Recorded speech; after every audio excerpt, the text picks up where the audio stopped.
Before you joined us, Rick, I talked Jay about his unbelievable, relentless travel schedule, but that brings him to Bloomington tonight for the North Carolina-Indiana game, part of the ACC Big Ten Challenge, which unfortunately and sadly is the last ACC Big Ten Challenge. But tonight's game, two of the marquee teams in both leagues, Indiana and UNC, even though they've lost a couple, that does not take any luster off for me. And North Carolina is just as dangerous. They're just as good. They're just as well coached. So I think this is going to be just a phenomenal game. But this environment is going to be electric. And that's one of the things that seems to be lost on Hubert a little bit from the presser yesterday. But also, I think that's part of gamesmanship of keeping, hey, you don't want to be any disadvantage for yourself or your players, I guess. Yeah, I mean, I'm sure the students are already lining up or have already started lining up. I heard it was $450 to get in the building, any of the ticket resale areas. But, Carolina's plays at Duke. They played at Virginia. They've played at a lot of tough places to play. And the point he made was they played in the Dome last year in front of 77,000 people. So they're used to those kinds of environment. The difference between that is obviously these are all going to be fans of one team. And you get about 3 rows of seats behind the bench. And other than that, that's all you get. So, yeah, it'll be electric. But Carolina's got veteran guys. I mean, what do they have? 2 seniors and 3 seniors and a junior, and Nance is a senior. 4 seniors and a junior. Is that what it is? Or 3 seniors and 2 juniors? They got older dudes who've been around. Yeah, they're very, very obviously talented, returning from last year's national championship game, and they added Nance to that lineup. And have they gelled yet, adding him as a new addition to that? Because I know it takes a while to get everyone on the same page. I think they have. I don't think Pete Nance in the place of Brady Manick from last year is the issue for Carolina. Like, look, they're the same team and have the same competitive fire that made the championship game last year, but they're just not. Their guards haven't shot it well. Both Caleb Love and RJ Davis combined are shooting 41% from the field overall, and that's combined. I think it's 26% from 3. And that's not their history. It certainly wasn't last year. Both of them were around 40%. And so, but they take almost half of Carolina's shots, both Davis and Love. And look, some of them, do I question? I mean, Caleb Love's one of those players when he shoots challenge shots and he takes a number of them. When they go in, you're thinking, what a courageous shot. And when he misses, you're going, why did he take that? And but he's got the ability to make those things. But the rest of the team, aside from Love and Davis, are shooting like 53%. So it's not. I don't think this is a long-term issue for Carolina. They haven't offensive rebounded the same way they're capable of. Part of that's the shots they're taking. Longer shots means longer rebounds, and that takes Baycott and Nance away from getting quite as many. But those are issues that I think will be hashed out in time. And, I don't know when this happened, Jim and Rick, but, it used to be that, and Rick will remember this from Louisville in the past, when Denny Crum used to play a really ambitious non-conference schedule back when they're in the Metro, and they'd get beat.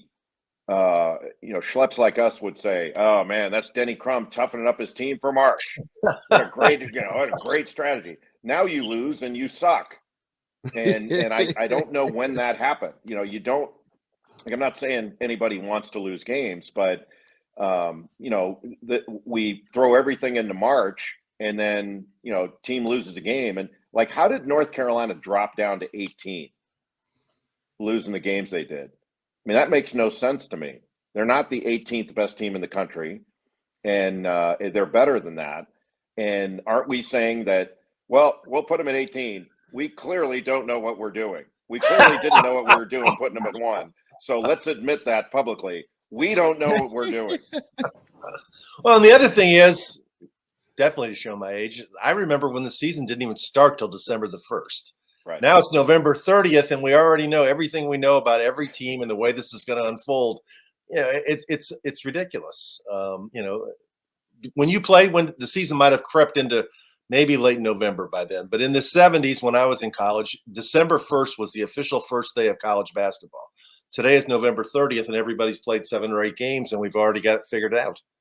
Yeah, that's exactly right. When I played, we started around the Thanksgiving holiday, give or take. And practice, everybody started October 15th. Now it's way before that. You start 45 days before your first game, whenever that is. So it's become pro sports in every way. And all that's fine. It's just the idea that, I heard, okay, after Portland, Purdue's the best team in the country. After Virginia beat Baylor, Virginia's the best team in the country. Yeah. And look, people may be right on that stuff, but we're having some pretty wild swings right now in judgment, and none of it's going to matter. People aren't going to remember these games in another month. We'll be moved on to complaining about something else. Yeah, I mean, Carolina, Duke, Kentucky, Gonzaga, Michigan State have all lost twice. And they're all really good teams, all capable of going to the Final Four. And, they might be better off for losing early in the year because they figured out that's what Crum, he wanted to know what the flaws were in his team. I want to know what we need to get better at. So I think in today's world, and I hate to blame it all on social media, but there's no acceptance of failure or no patience to learn from failure. And as soon as you have any failure, then fire this guy, fire that guy, cut this guy, start this guy. It's gives me a headache.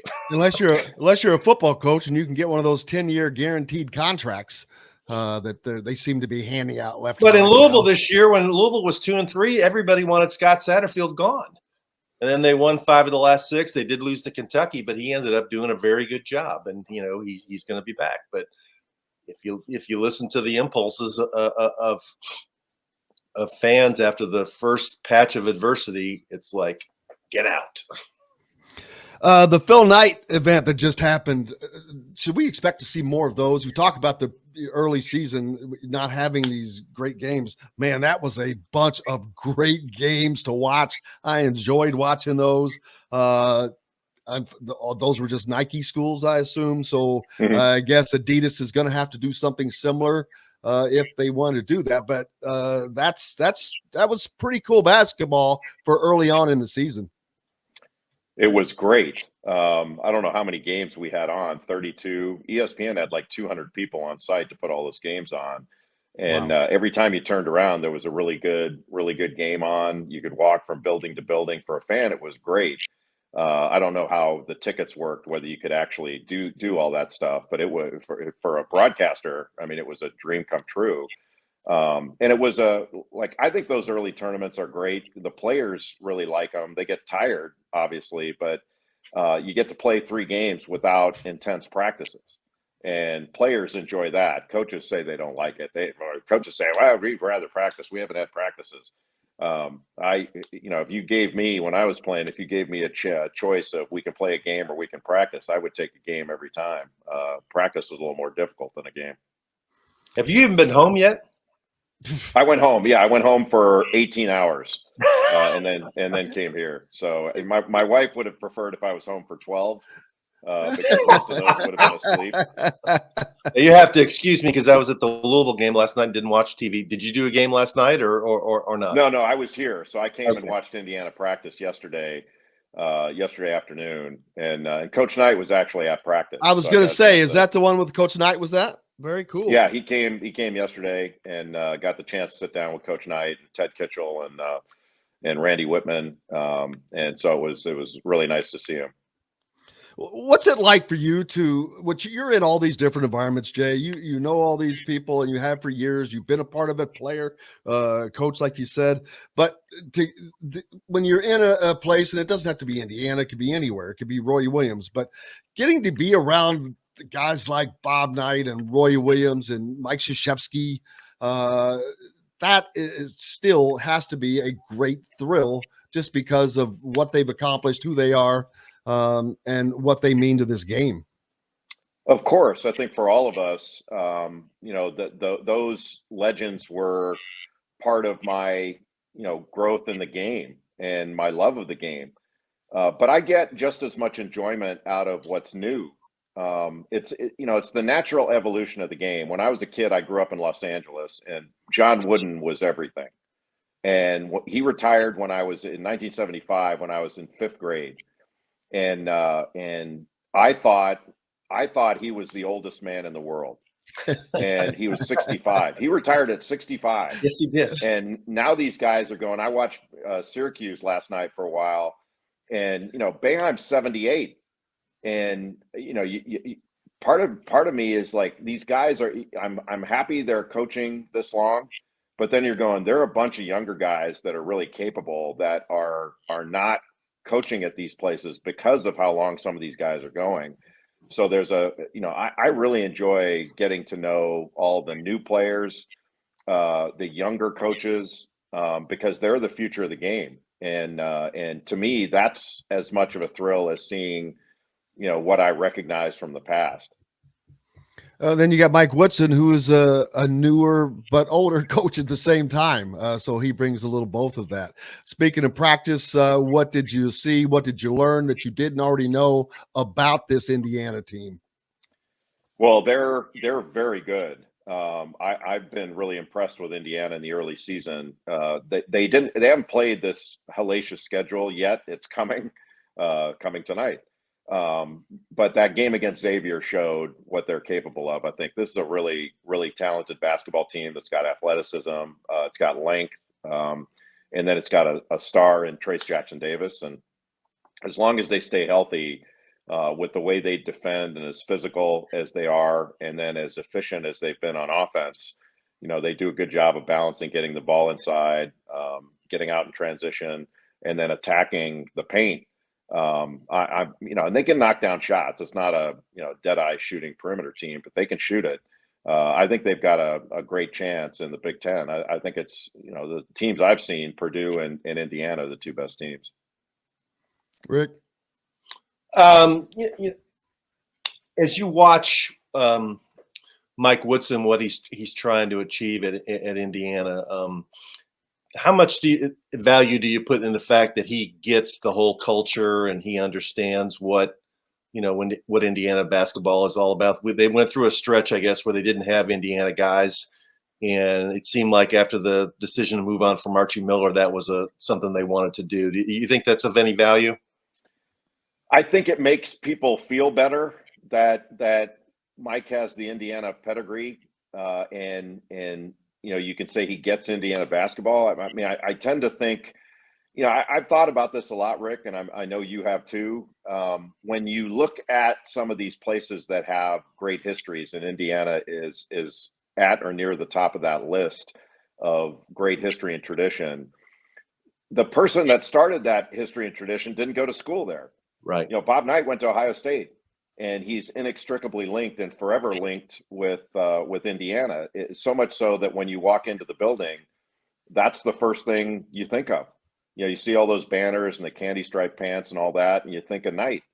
Coach K didn't go to Duke; he went to West Point, and trained here at Indiana for a year with Coach Knight. And so he was a grad assistant on a '75 team that you talked about with Laskowski, Green, and all the guys that stayed for the '76 championship. So I think that's helpful, but I think what's more helpful is he's successful, and they're winning now. Because I think this is true of anybody.